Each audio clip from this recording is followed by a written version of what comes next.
السلام علیکم ورحمۃ اللہ وبرکاتہ۔ وعلیکم السلام ورحمۃ اللہ وبرکاتہ۔ کیسی طبیعت ہے ساجد صاحب؟ الحمدللہ، اللہ کا شکر۔ ساجد صاحب کو آج میں نے خاص طور پہ انٹرویو کے لیے درخواست کی ہے۔ ماشاءاللہ خود بھی انہوں نے درس نظامی مکمل کیا ہے اللہ کی رحمت سے، اور میں ناظرین کو بتاتا چلوں کہ تقریباً 2016 سے یہ محمد قاسم بن عبد الکریم صاحب کے خوابوں پر یقین بھی کرتے ہیں اللہ کی رحمت سے۔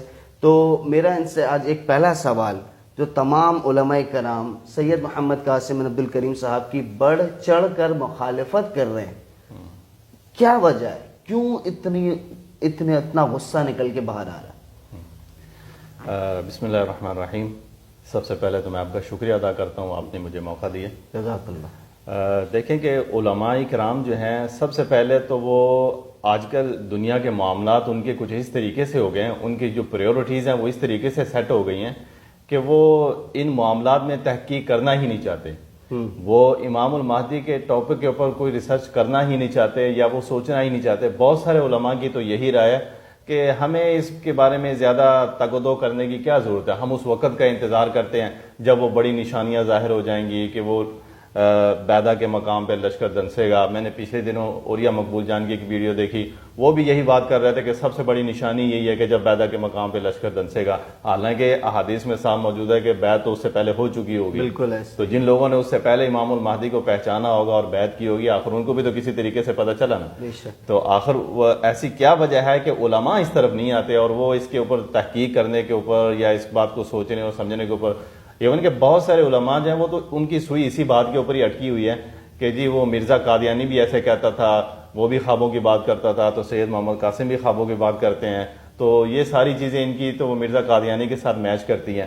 تو نعوذ باللہ وہ بڑی آسانی کے ساتھ مرزا قادیانی وہ ایسا ان کے دماغ میں اٹک گیا کہ وہ سید محمد قاسم کو ان کے ساتھ میچ کر کے تو بس اپنی بات جان چھڑا لیتے ہیں کہ جی یہ تو وہی فتنہ ہے، تو ہمیں کیا ضرورت ہے اس کے بارے میں زیادہ تگ و دو کرنے کی۔ ایون کہ میں آپ کو بتاؤں فات بھائی کہ میں نے 2 علماء کو دعوت دی اور ان کو میں نے بتایا، اور سید محمد قاسم بن عبد الکریم کے ڈریمز جو ہے ان کے بارے میں بھی بتایا، بلکہ ایک ڈریمز کی ایک PDF بک ہے جو کچھ ساتھیوں نے ترتیب دی، تو میں نے وہ بھی ان کو دی کہ آپ اس پہ اسٹڈی کریں، آپ پڑھیں، تو تاکہ آپ کو پتہ چلے کہ وہ خواب اصل میں ہے کیا اور اس میں انہوں نے بتایا کیا ہے۔ جب تک آپ پڑھیں گے نہیں تو آپ کو کیسے پتہ چلے گا؟ تو بہتر ہے کہ پہلے آپ ان کو پڑھ لیں، پھر میں آپ سے نیکسٹ ڈے میں آپ سے ملاقات کروں گا اور آپ سے میں پوچھوں گا کہ اس کے بارے میں آپ کیا کہتے ہیں۔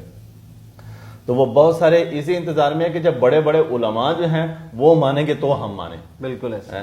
کئیوں نے مفتی تقی عثمانی صاحب کی بات کی، کئیوں نے مولانا طارق جمیل صاحب کی بات کی، تو ہر ایک کے جو فیورٹ بڑے عالم ہیں وہ کہتا ہے جی انہوں نے اس کے بارے میں کیا کہا، تو وہ دوسروں کے انتظار میں ہے کہ کوئی بڑا مانے تو ہم مانیں۔ یہ کون سی بات ہوگی کہ کوئی دوسرا بڑا مانے گا تو ہی ماننا ہے ورنہ نہیں ماننا۔ اچھا میں آپ کو ایک مزے کی بات بتاؤں، یہ جتنے بھی حضرات کہتے ہیں کہ جب بیدا والا لشکر دھس جائے گا تو پھر ہم مانیں گے کیونکہ وہ سب کی سب سے بڑی نشانی ہے، اور نبی اکرم صلی اللہ علیہ وسلم نے اتنا سخت حکم کیوں فرمایا پوری امت مسلمہ کو کہ جب تم مشرق سے سیاہ نشانہ طلوع ہوتے دیکھ لو تو جا کر اس سے بیعت کرنا، اگرچہ برف پر گھسٹ کر جانا پڑے۔ ساجد بھائی پیدل چلنے کی بات نہیں ہو رہی ہے، زمین پر یا برف پر، فرمایا گھسٹ کر بھی جانا پڑے تو چلے جانا۔